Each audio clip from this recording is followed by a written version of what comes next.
नमस्कार बहनों और भाइयों, अंग्रेजी की ज्ञान सागर यात्रा में आपका स्वागत है।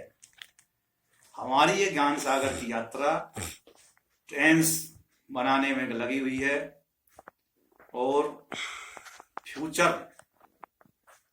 कंटिन्यूअस टेंस के बारे में इस वीडियो में बताया जाएगा कि उसकी क्या पहचान है, क्या उसके नियम हैं और उसमें अफर्मेटिव सेंटेंस कैसे बनते हैं।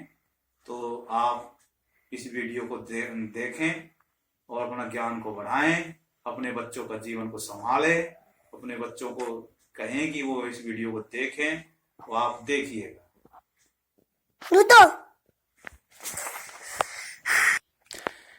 देखिए, फ्यूचर कंटिन्यूअस टेंस के रूल और अफर्मेटिव सेंटेंसेस के आप देखें। सबसे पहले पहचान हमें करनी है। पहचान में क्या है, क्योंकि ये भविष्य काल है, फ्यूचर है, तो इसमें वाक्य के अंत में लिखा होगा रहा होगा, रहे होंगे, रहे होगे, रही होगा, होगी। तो ये जो है रही होगी, तो ये वाक्यों के अंत में पाएंगे। तो इनसे आप समझ जाओ कि ये जो है फ्यूचर कंटिन्यूअस टेंस है। अब देखिए, इसमें यूज ऑफ हेल्पिंग वर्ब कौन सी होती है, इसके बारे में आप समझ लें। क्योंकि इसमें शैल भी और विल भी लगता है, जो सब्जेक्ट के अनुसार शैल भी और विल भी लगता है। फिर इसमें कन्फ्यूजन, बच्चे को कन्फ्यूजन हो जाता है कि भाई शैल और विल लगेगा कहाँ। तो देखो, मैं इस कन्फ्यूजन को दूर करता हूं। शैल का जो यूज होता है वो होता है आई और वी के साथ में। आई और वी के साथ में ही शैल बी का प्रयोग होता है। अन्य जितने भी और जो सब्जेक्ट हैं उनके साथ में विल बी का प्रयोग होता है। जैसे आई और वी को छोड़ के जितने भी सब्जेक्ट होंगे, जैसे यू है, वी, दे हैं और सी है, ही है, इट है, उन सब के साथ में विल बी का प्रयोग होता है।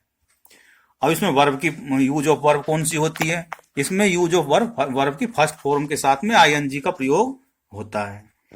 और इसी के अनुसार अब फॉर्मूला बना है। इसका फॉर्मूला क्या बना, पहले सब्जेक्ट आता है, फिर शैल बी और विल बी आता है, फिर वर्ब की फर्स्ट फॉर्म के साथ आईएनजी आता है, फिर ऑब्जेक्ट आता है।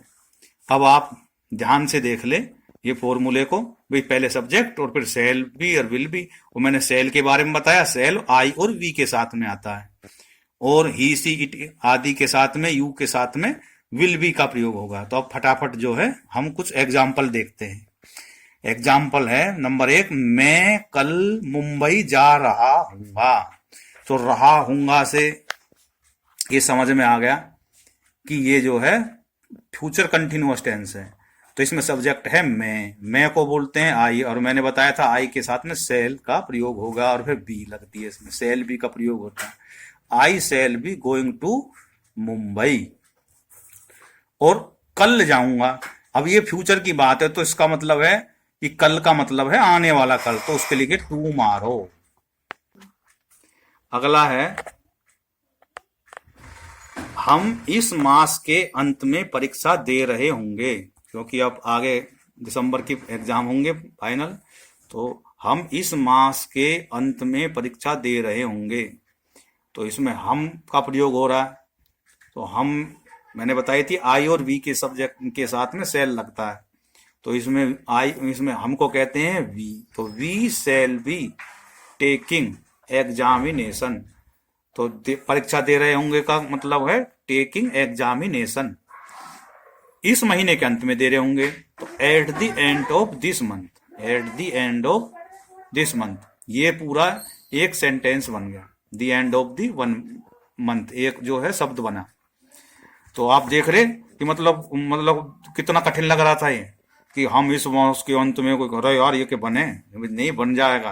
We shall be taking examination, परीक्षा देने को हो गया टेकिंग एग्जामिनेशन, दे रहे होंगे का। अब इस मास के अंत में, तो इस मास के अंत में क्या बना, at the end of this month.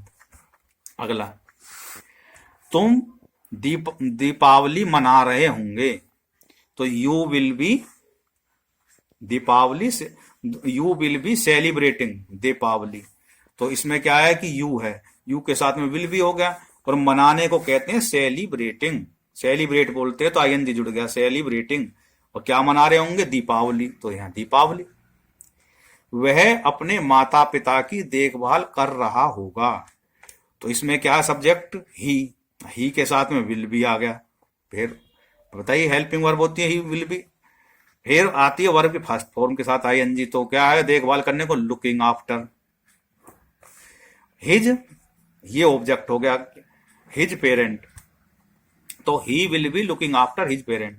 वह अपने भाई को पढ़ा रही होगी, तो यहाँ पर रही होगी का मतलब है लड़की है कोई, तो वो लड़की के लिए क्या होगा? सी का इस्तेमाल होगा, she will be teaching her brother. वे राष्ट्र की सेवा कर रहे होंगे, तो यहाँ पे वे है, वे होते हैं दे के साथ में विल बी। सर्विंग, सेवा करने को क्या कहते हैं? सर्विंग दी कंट्री। दिनेश विदेश जाने के बारे में सोच रहा होगा, तो दिनेश है इसमें सब्जेक्ट, तो दिनेश के साथ में विल बी का प्रयोग होगा। कि थिंकिंग, सोचने को कहते हैं थिंकिंग, थिंक कहते हैं तो आईएनजी जुड़ गया, थिंकिंग हो गया। ओ, क्या सोच रहा है? थिंकिंग ऑफ, तो इसमें जो पूरी जो वर्ब है वो यहां तक है, गोइंग टू। क्या क्या है? कि सोच रहा विदेश जाने की, तो thinking of going to abroad, तो या टू की बजाय खाली एब्रोड भी लगा देंगे तो भी चल जाएगा।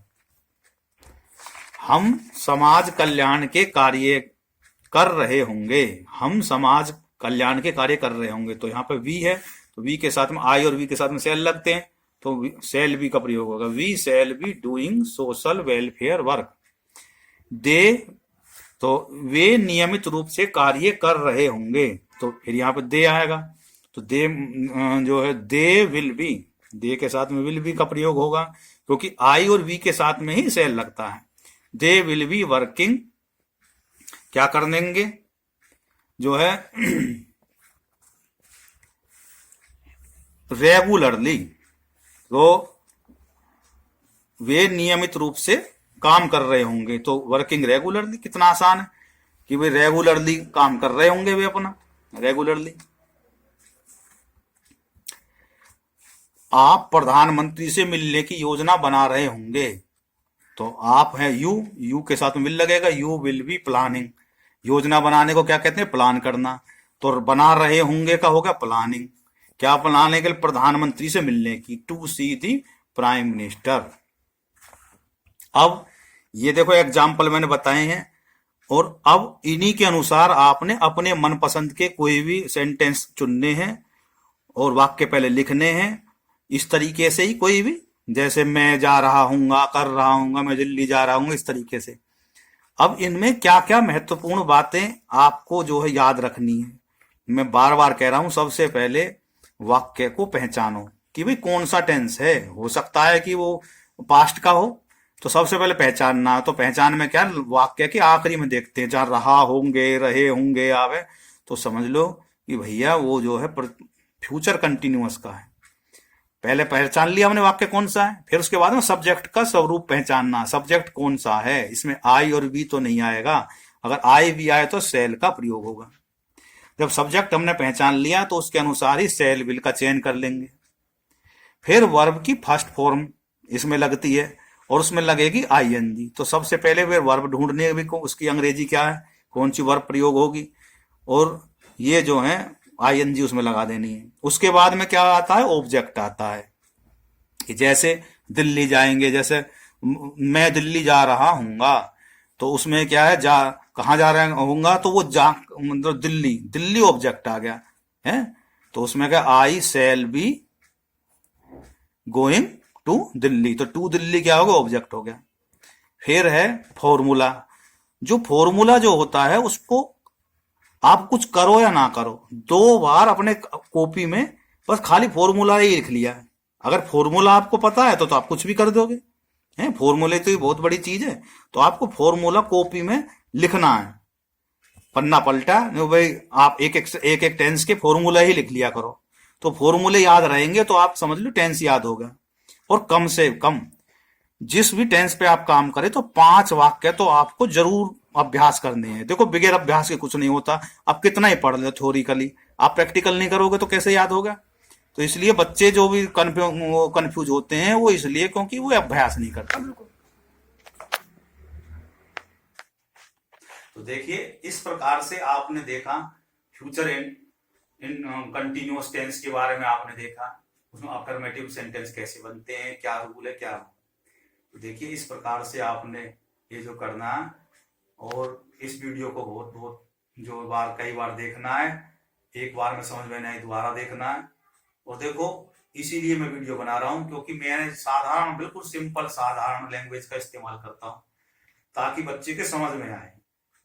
तो वीडियो को लाइक करें, चैनल को सब्सक्राइब करें, और कोई भी आपका कोई जिज्ञासा हो तो उसके कमेंट में लिखें, मैं उसकी जरूर जिज्ञासा पूरी करूंगा। तो वीडियो देखने के लिए बहुत बहुत धन्यवाद। बोलो भारत माता की जय, जय हिंद, जय भारत, धन्यवाद।